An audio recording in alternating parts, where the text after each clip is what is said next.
Tabitha Rayne. Welcome to the Orgasmic Lifestyle Podcast. It's such a pleasure to have you here. And Thank you for having it's a me. real pleasure. You're the first guest that I've actually met previously. So this is Oh, a new really? experience. And for those who are unfamiliar with your work, could you tell us what you do? Yeah, hello, I'm Tabitha Rayne. I am an erotic author, editor, audio artist, and designer. I design sex toys. And I've been writing erotica for around about, oh gosh, God, it's about 12, 13, 14 years now.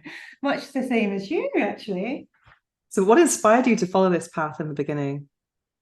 Well, what happened at the very start, and actually my first novel, which wasn't erotic, came out in 2009, and it was quite sort of daunting, and I found it quite a difficult process because it was quite, people read into your work, and I found that really quite difficult and challenging. And people were asking me on like news shows to be an expert in something. It's like I'm not an expert. I just wrote about it. And so what happened was I took on a pseudonym, and because I found that a lot of people could read themselves into the stories that you make.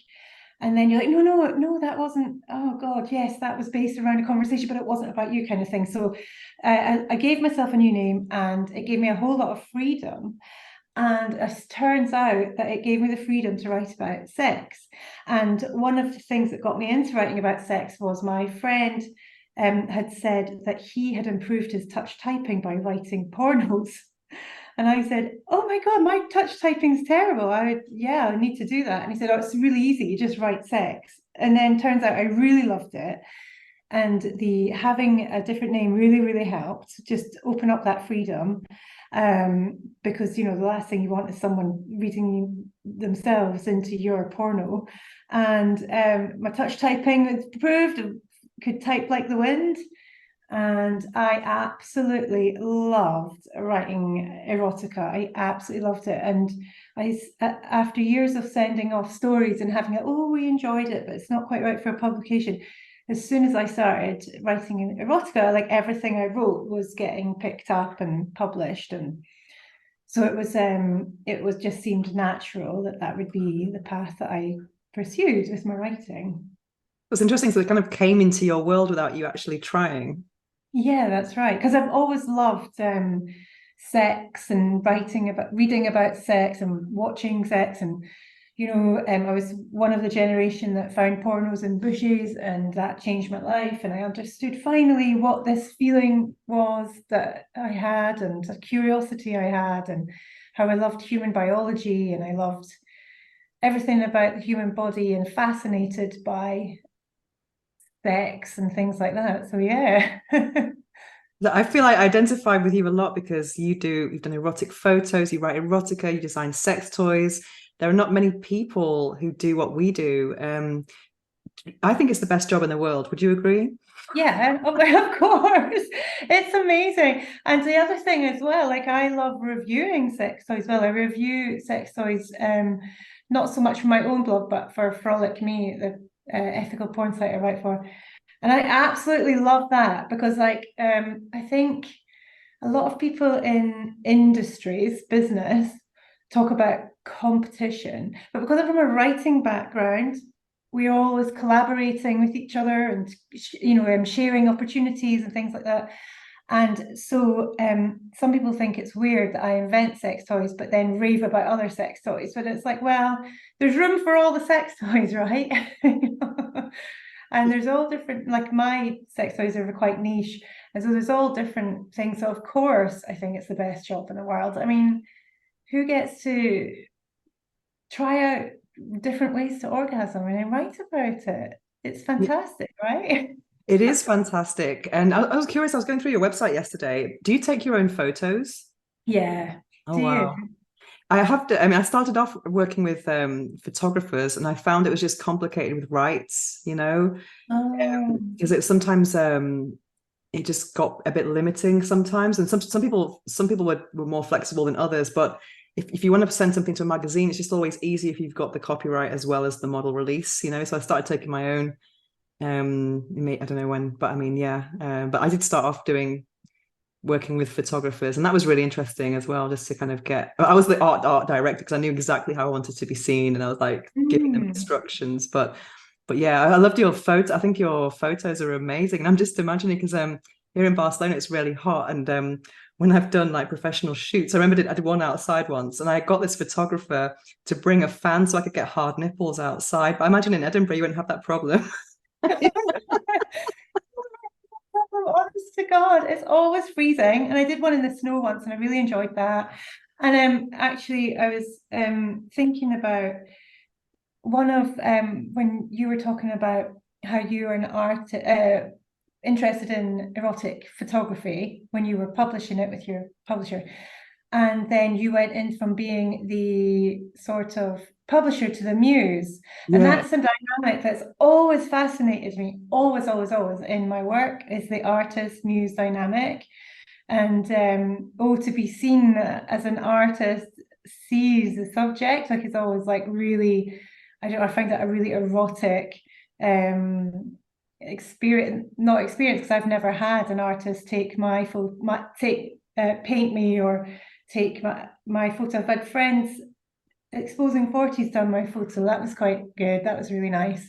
But it was very much a let's do what we want and have fun. I've not had an artist directing me to stand still and do this. Because I think there's something quite erotically sort of power exchangey about that as well, which is something quite fascinating that I write. It sort of spills over into my writing, if you like. So I don't know if you find the same sort of thing. Absolutely. And I've worked with so many different photographers, and most photographers, what I love about it is that they've been very respectful, and they're kind of like looking at it in a matter of fact way, trying to get the Yeah. image, and they're not getting all horny, because people have this perception that I think in our world, people are generally, in general, not too sleazy. They're kind of like they can talk about sex without getting turned on and losing control. And that's something that attracted me to this industry in the first place.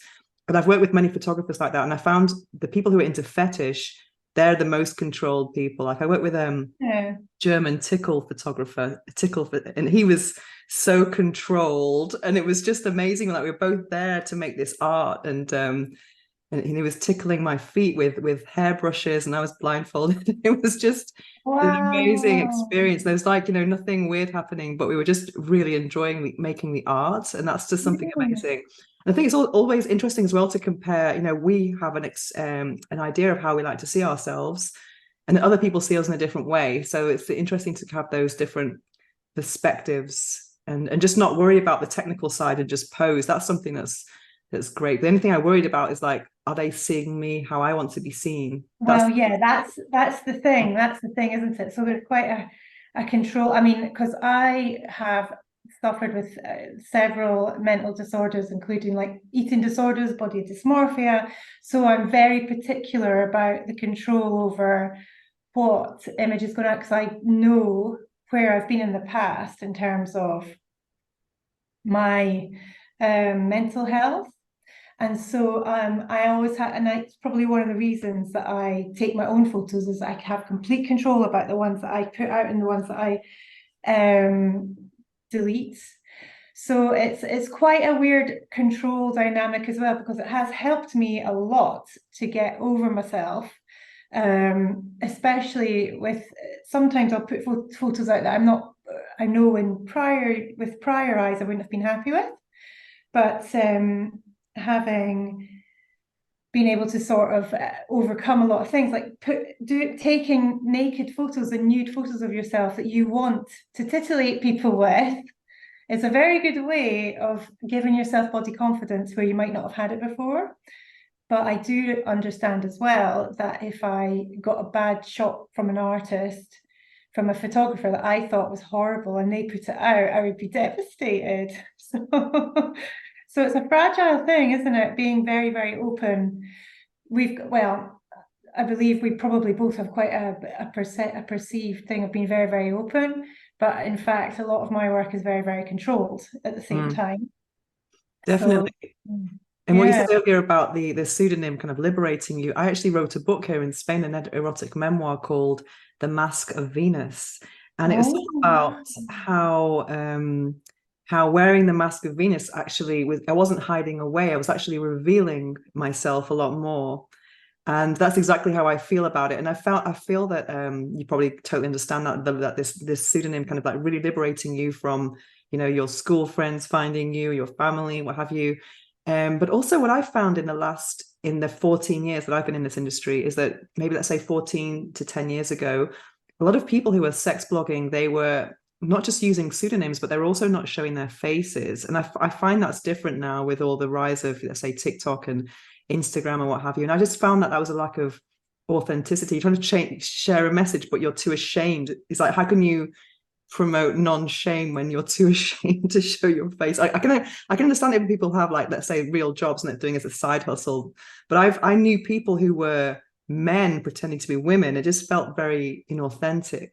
Mm. It's like been your perception as well that people are more kind of open to People showing are who they are. so much more open now. It's absolutely so inspiring and exciting. And well, back in the day, I never used to show my face. Um, I just wanted to keep my private life completely private. And then it was a real shame because I'd won an award for my writing.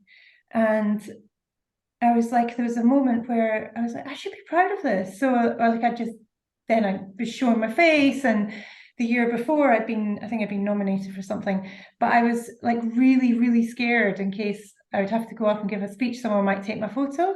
And I'm like, now, what for? I mean, like you say, you got to put your money where your mouth is a little bit. But for some reason, it seemed like back in the day, I was really, really worried about people finding out what I did. Oh my God. And now, like, I'm proud of what I do. Not that I don't care, I care a lot, but I don't, you know, everyone that knows me knows what I do, and I'm not ashamed of it at all. But I'm really proud of the sort of newer generations coming through, the TikTok generations, who they're just taking sex ed and pleasure into their own hands. And like, even through lots of censorship, which is getting way worse, they're just like, oh, fuck it. We're here. If you're not going to give us the education, we'll do it ourselves. And they're so liberated and wonderful. And I get so much joy and inspiration from watching particularly young women out there now just embracing their sensuality, their sexuality, and they're being so open and just like way more open than I was back, 12. I can't even think how many years ago it was. Oh my God, my first blog. I think it was like 2010, 2011. Yeah, and yeah, I don't regret all that because it's all part of your evolution, isn't it? But yeah, now I'm just so much different. It's actually quite rare. I work with a lot of writers, and I'm an editor, and I work with a lot of writers, and we have a writer profile on the site. And now it's surprising to me when someone doesn't give me a biopic with their actual face on it. It's like, oh, that's interesting. But back in the day, it was only like a pearl necklace or a Mm. tie or something. And now, like, everybody really shows their face, and it's actually very unusual to get someone who's just just a generic picture or something. So it's so interesting. I think we've been very blessed to sort of come in at a time where we've seen the entire evolution of like the whole reason I invented my sex toy was because there was literally nothing that when I invented it, there was like dildos, like rabbit vibrators, or a bullet vibrator. There was nothing else really. And now me and you, we've like gone from that to now, like, you've got like, what isn't there now, right? You can do anything with any weird inanimate object out there. So I think we've been like, it's not just the evolution of like people's openness, it's also like all the different products that are out there now, all the different books, all the different, like, we've got so much more education in terms of fetish and kink, and it's not so terrifying. Because I think back in the day, that would be another thing that sex clubs and swinger parties and all this sort of stuff maybe seemed to go quite taboo, but now it's like, or maybe it's just where I'm looking, where I'm inhabiting. I don't think so actually, because we're going to go talk about your toy in a minute, but I've just written something down here. I think something for me that I've noticed that's influenced these last 14 years has been the phenomenon of 50 Shades. Now, even though I don't like the story in itself, I think it's really been a great thing for erotica and BDSM and fetish. It's really brought it into the mainstream and it's made it not so weird. So I think I'm a massive fan of the phenomenon of 50 Shades and how it's brought those darker desires into the mainstream. And I think that's what's changed things. People didn't even know what BDSM meant maybe 14 years ago, unless you were in that world. Yeah. And also it's quite an intimidating thing. Like if you go into a club and people are in like, masks and chains, it's scary, it's intimidating. And then when you actually do go and meet and have fun, you see that they're just people having a laugh, having a really fun time, and they're super sweet and super kind and super consensual and just lovely normal people. It's just like a normal thing that gets them off. And so I think, yeah, the 50 Shades thing, yeah, it did bring all that to a new audience, an audience that just needed the door unlocked, if you like, and just to understand that there's more to pleasure, there's more to your mind as well, and what can turn you on, and physically and emotionally and spiritually. And I think it was a really good way to open up all that. It was fantastic. Definitely. Actually, I like Before we that talk about your idea. toy, before we talk about your toy, I want to say this. We're just reflecting on a lot of the positive things of our world, but it's not all rainbows and orgasms. What are some of the challenges we face, in your opinion and experience? Okay, so the biggest thing is censorship. Mhm. I'm talking about people being open and loud and fantastic, and that is all fantastic, but we're all getting quite shut down all the time. From a business point of view, I couldn't get a bank account when I was being honest about what my business was doing this 10 years ago. Couldn't get a bank account. I ended up had to lie and say that some vague, oh yes, I'm selling some vague things, bath toys, etc. And then it wasn't, and then I had to sort of phone up the bank manager and say, listen, they're not bath toys. Well, you can use them in the bath, but you know what I mean? They're not bath toys, pal. So it was like all this sort of oh, it makes you feel like what you're doing is wrong, and it's bad and shameful, and it does make you feel like that, especially if you're trying to get on in business and you're looking for a business advisor, and you're kind of going, oh, it's search for adult marital aids, and it just seems to be getting worse in terms of censorship. Like even blogging, I've got taken off of blogging platforms. I've been shut down on the socials. I'm always shadow banned, and you can't advertise anywhere. So to have been in business this long is quite remarkable, but I literally don't know how I've limped along half the time, because it's so hard to sell sex toys when you can't advertise. Like, you're not allowed to advertise, and the places you like any social media, you're not allowed to, it just gets taken down. And anywhere you are allowed to advertise, the bigger players it's always would rely on SEO and clever keywords and things like that, but the bigger companies have clearly got a lot more budget that they can just swoop in and use that. And also payment platforms. I think I can only use, at one point I could only use PayPal on my website, because literally all the payment platforms that I tried to use were disasters. So sometimes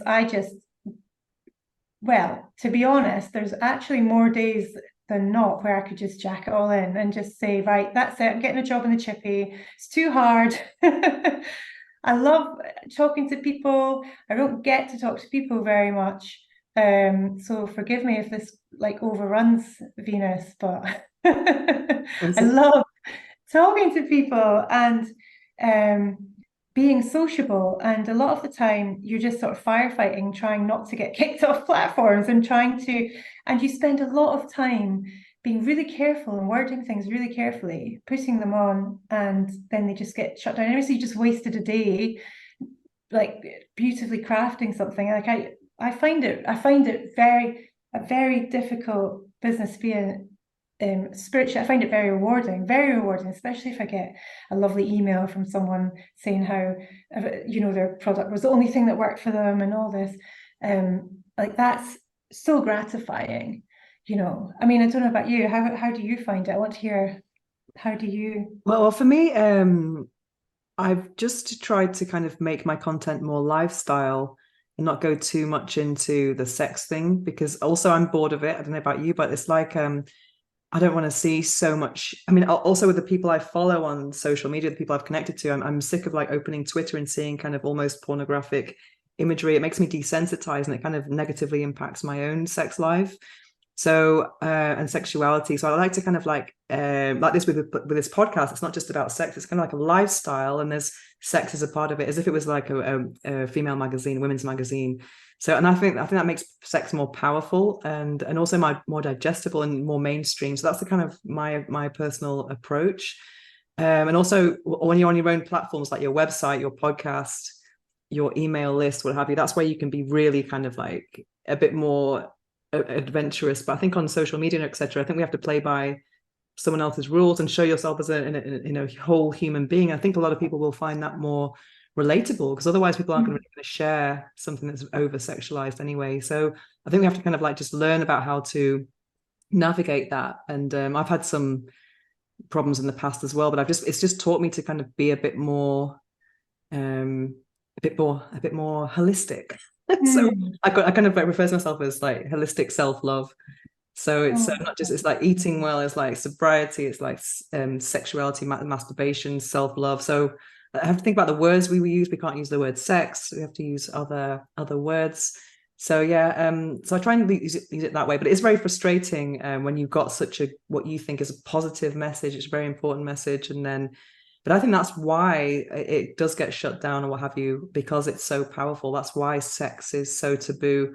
It's not because it's bad, but it's because it's super, super powerful, I think. Yeah. And speaking of power, I've got your toy, right? The box got a bit destroyed, Mike, because I mean, I went to Edinburgh on my way to Ireland, family holiday. So I was not thinking about sex toys. And I went with a very small bag. So that meant I got very cheap flights. I got 4 flights for €170. Imagine, it was unbelievable, just because I had a small bag. And then you gave me this, and that was like, okay, you are having orgasms. Well, hopefully. Yeah, honestly, it was so good. So I was saving it because I wanted you to explain, or to anyone who's listening will have to, oops.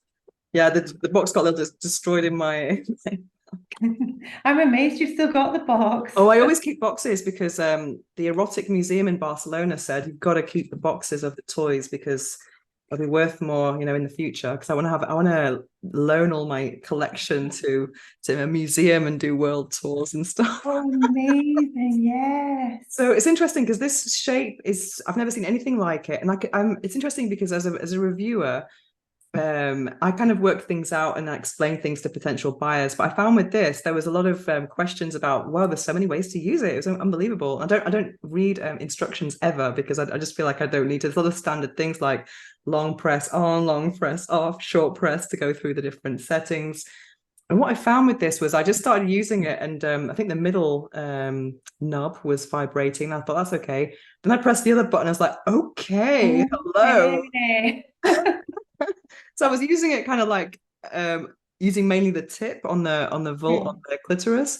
But then when I used this half inside and this on the clitoris, that was like, oh my God. Amazing, Some right? epic orgasms from this. And I was really surprised. That's fantastic. Yeah, but really, really good. And yeah. So I was just blown away. And also, I think it's interesting that you've made this as a grinder, because I mean, for me, I just kind of need to be horizontal to have an orgasm. I mean, that's usually, obviously, when we kind of get to know our bodies, sometimes it's good to kind of do some things a bit different, because otherwise, just for those erotic pathways, the erotic plasticity, as they call it. But so, and also I'd seen it online. So when I saw this shape, I assumed it was, for sitting on. And so which part would be, if you're sitting on it, which part would be the front here? So that, yes. So at the front is the higher the higher mound, if you like, vibrating mound. So that's where you would sort of you anchor it in place in the dip. Mm.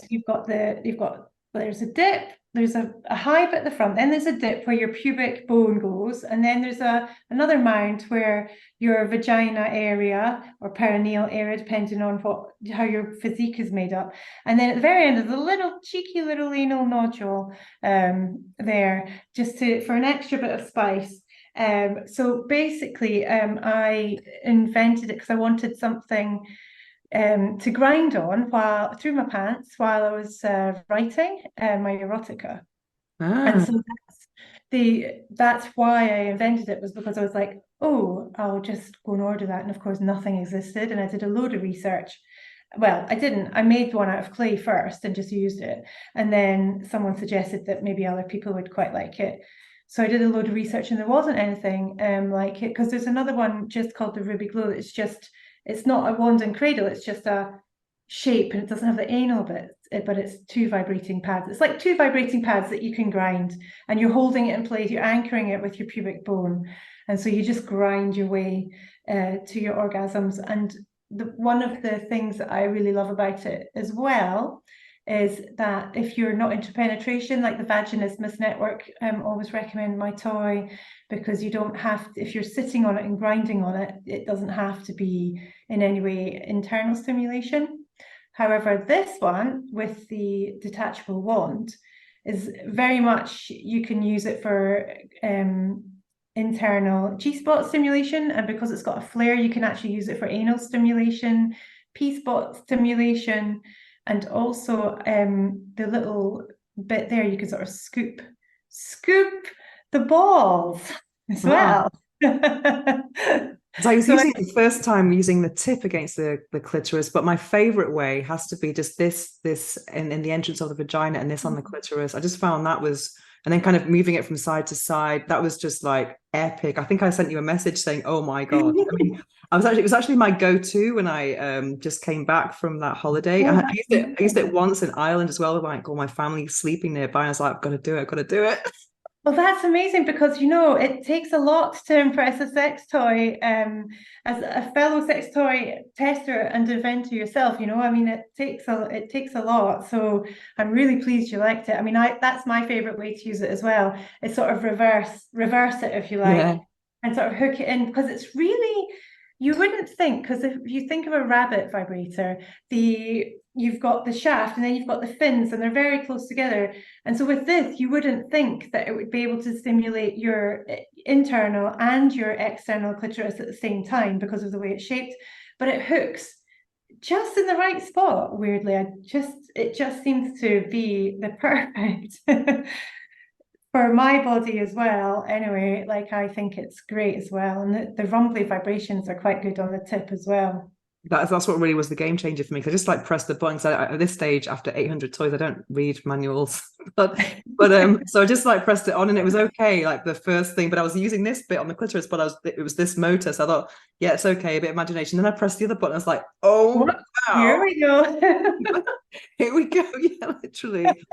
So as I've been through this process of, having the concept to realization, how was your experience and what was it like? I mean, for me, trying prototypes was the most challenging test of ever, because you've got this pressure to like it, to have an orgasm and approve a design, put your name to it, and then give good feedback to these engineers. And I found in my case, when I've been designing toys, I found that to be very hard, and I felt like really bad when I've had to give a bad review on something. Yeah, well, luckily for me, I did a lot of my own prototyping with making like two-part RTV silicon and molds myself, with the initial very first one before I even approached manufacturers. And so I managed to sort of get the shape pretty much nailed as to what was going to be working. But yes, that one had a lot of trickiness with if you're wanting to use it, you can use it like underwater with just the wand. You can still sit on it with just the wand and grind against it as well. But if you have it in the cradle, there was a lot of design back and forth with the noise of it. Mm. and is it too loud? And so basically I would always recommend to have some sort of pad, like if you're going to do it on like a wooden chair or Oh something. yeah, I can imagine. Yeah, with But this. then it has got slight silicone pads there, and it's the Yeah. muffle, like your body weight going down does muffle it a lot. But there is always going to be that, because this toy at some point might be coming into contact with a chair or something. It is going to be noisy at some point. So that was one of the sticking points that was quite a difficult thing, and actually that version took years and years to come to fruition. The first one came out in 2016, and this one only came out, was it a couple of years ago now? If that, a year and a half ago, just because of the engineering. It was so difficult to make it the wand and the base and make sure that it wasn't too crazy noisy, and that sort of thing. So tell me, how has it improved your writing? Oh, I tell you, I can write through an orgasm now. I don't even have to take a break to. I'm gonna try it for my erotica. I have a lot of writing work, so Yes, gonna give it a because try. that was the thing. It was when I was writing, I was like, I wonder what would happen. Because you know yourself, if you're writing a really good scene, it can get you quite randy, right? Mm. And one of the things you have to do is like perhaps stop during the flow and just go and sort yourself out somewhere else. And I just thought to myself, do you know what? I would love to write through an orgasm and the plateau and the whole wave. I want to write through the whole crest of the whole wave.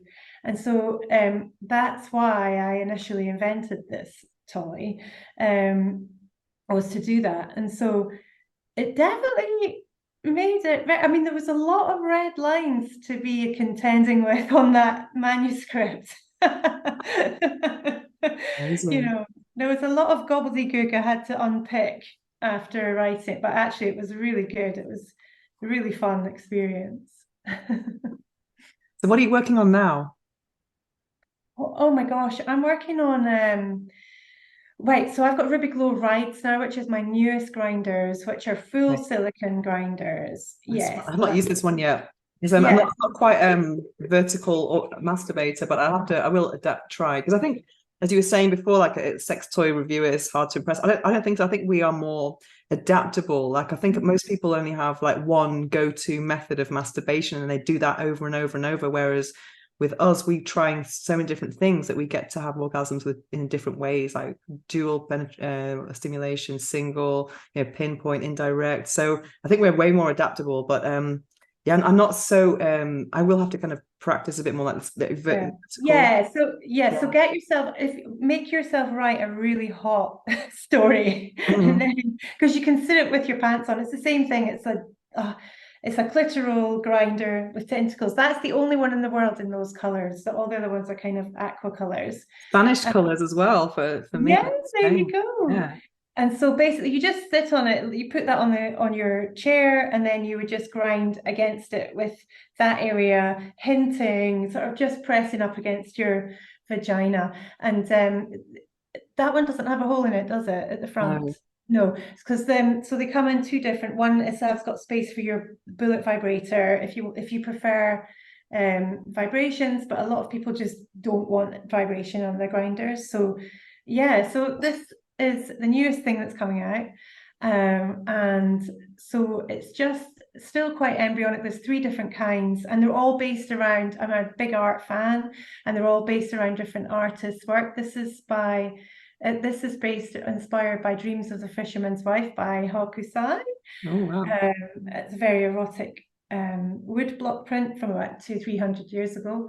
And we've got Mae West Sofa, the Salvador Dali and Mae West Mm. Lips. That's another grinder. And we've got a Renaissance painting, Chaise Longue, where it's just basically inspired by Renaissance paintings of women in the throes of orgasmic joy, reclining. Mm. So Amazing. yeah, and so I get quite wrapped up in the world of pleasure and spirituality, just sort of the whole, like you say, the whole thing. Like it's about stimulating your mind and your visual imagination, your auditory imagination, everything. Just for me, all rolled into one, if you like. Great. So anything else you're working on? Because you're also doing Frolic Me as well. Yes, I'm doing Frolic Me, which you What must is come and write for. We're excited to have some Venus on there. So Frolic Me is an ethical porn site. Anna Richards makes the films herself. She films. It's all based in Britain, but she films all over Europe as well. And so it's a whole erotic platform. So there's the films, and there's the audio, and there's a magazine with sex positive articles, and there's going to be some sex education stuff, but it's mainly all about the erotic. And we have all of the films have got stories that are inspired by the films as well, which are then also made into audio. So you can have a full immerse yourself in pure filth.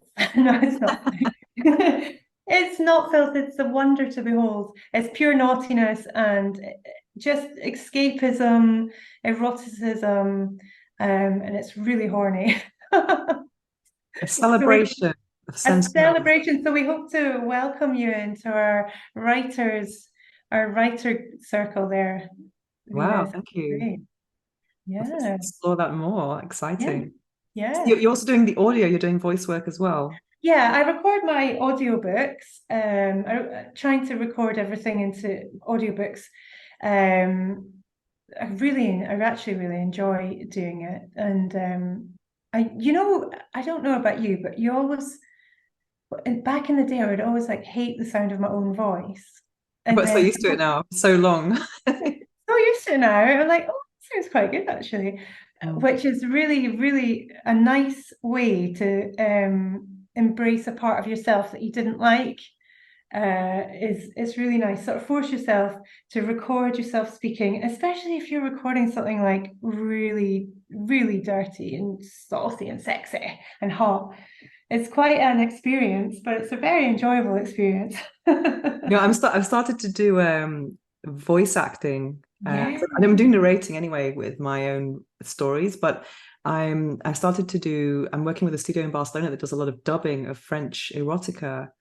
It's amazing. so interesting because I don't really like dubbing because I prefer to watch things with original version and subtitles. But now I have a new respect for this art form because you have to listen to the original version and then you play an actor and you have to make sure that your translated thing is the same timing as the actor's movement of the mouth.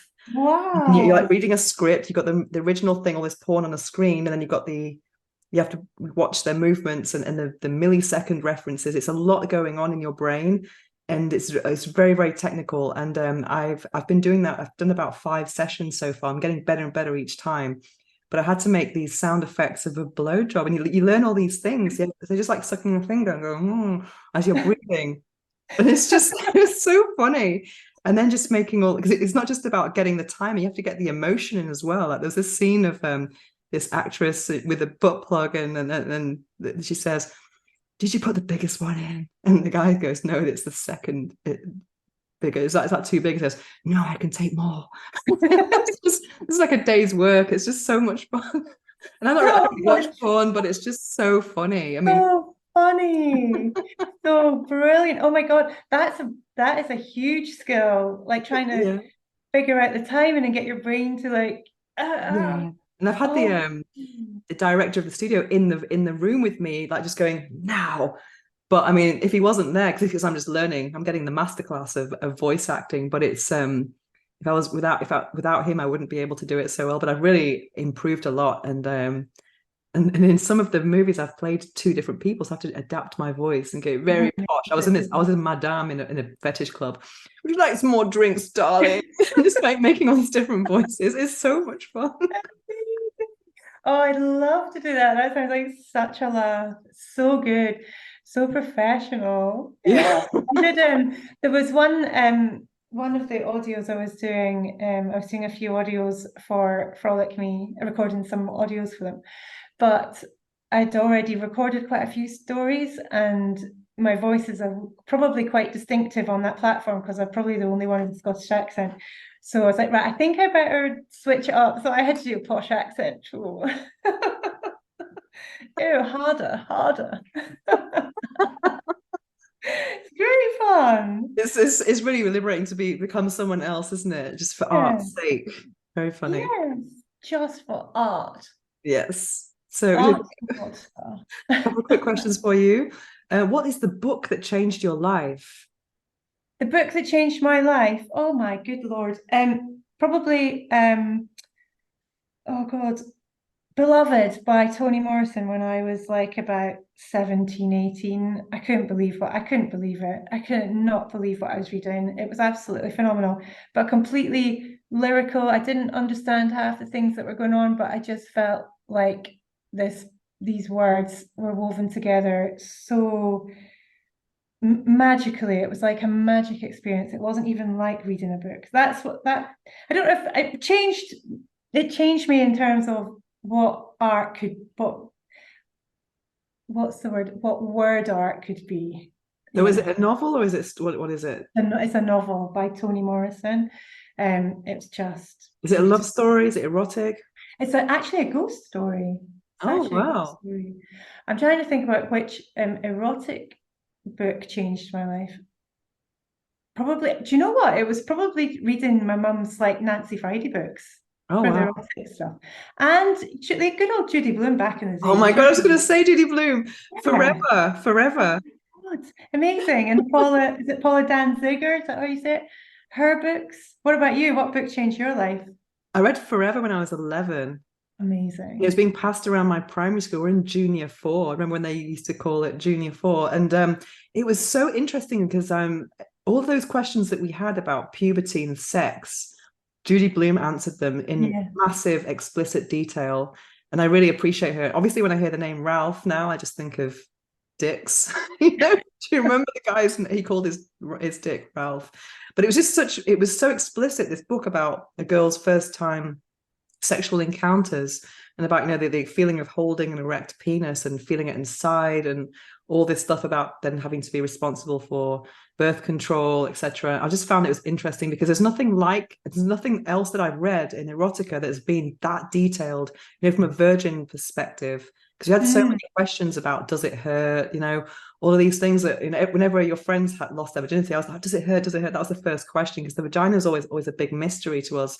It's a place of, when you put tampons in, they're really small, you take it out, it's big, and like, whoa, this is a secret garden here. It's a real mystery. Mm. So that for me has got to be a life-changing book. But then in terms of later in life, then Think and Grow Rich is one that really has changed my life because it's helped me to understand the true power of sexual energy and how we can use it to manifest. And it's just, Oh yeah. yeah. And I'm reading an amazing book now called Sacred Sex: The Path of the Divine Erotic. It's just Oh, writing this down. yeah. I have to send you some pictures of my amazing bookshelves because I've got a whole shelf of sacred sex and Oh, yeah, and a whole shelf of spirituality, a whole shelf of money, and then all the amazing. erotic. Because I used to work in a printer printing erotic books. That's how I kind of got into this industry. So it was also kind of something that kind of landed in my life. I didn't really choose it; kind of chose me, kind of thing. So I can Fascinating though, isn't it? is the It world was of books. Mm-hmm. totally fascinating. Yeah, and I think that in this sort of time and weird time, going back to what we're talking about censorship and stuff, I don't think, uh, was Judy Blume books, would they be allowed now to be passed around to your 11-year-old I classes? thought they But weren't allowed then. I mean, I was in a no, they Catholic weren't allowed school. then either. They weren't allowed then either. I think, yeah, I think I borrowed probably a book from the library, never ever gave it back. So I'm just not very good at giving books back to libraries. Just don't go anymore. But yeah, absolutely wonderful. It's just like you're right. It answers all the questions that you're too scared to ask. Yeah. But yeah. Oh, I like that. The sacred sex, the path of the divine erotic. Yeah, I'll show it to you in a minute when we get offline. And another quick question for you. What is the phrase or affirmation or quote that you live by? Oh my God. That's just completely drawn a blank. Probably, do you know what goes around my head all the time? Oh, shove it up your arsehole.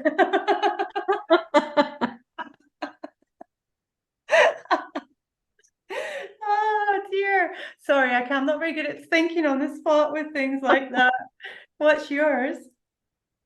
No, no, I always ask this question to all of my guests, and one thing has been recurring that one more than one person has said is say yes. You know, I think that's a really Oh, interesting thing right. because I haven't seen the film Yes Man with Jim Carrey. I haven't seen it, but I know what it's about. It's about when you start saying yes to things and how that can really open you up to new things.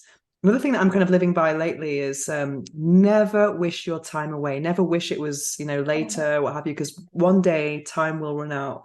So I think that's really important to just think, if you're waiting for the bus or what have you, just like treasure those minutes. oh That's yeah, like yeah, something that's that we should live by. so important because especially I'm having quite a hard time emotionally just now. And sometimes I hear myself in my mind going, oh, I just wish today was finished. Mm, And I'm like catching myself doing that. And I'm like, oh my God, my mum died very young. And I'm like, oh my God, imagine saying that to yourself when you know your days are finite. mm. Like, it's like, wow, it's a miracle we're even here talking. Imagine that. I get blown away but I get blown away by the miracle of just existing, honestly. Well, that's beautiful. So, where can people find you? You can find me at tabitharayne.com, which I've not been blogging very much recently, but I've got a whole massive back catalogue of free stories and So, erotic. Rain, you can spell it for us. So it's So not TABITHARAYNE.com. And on the socials, it's either Tabitha Rayne or Tabitha Erotica. And also therubyglow.com. There you'll find all my sex toy creations. Yeah, so that'd be a good thing to do. Listen to, sit and grind while listening to this episode. Sitting right. And also, yes, and also come along to frolicme.com. F-O-R, Yeah. no, F FRO. FROLICME, frolicme.com. Lots of really gorgeous erotic stuff going on there as well. Amazing. So thank you so much for joining us today on I think say the erotic lifestyle, it's the orgasmic lifestyle podcast. It has been a real pleasure. Thank you.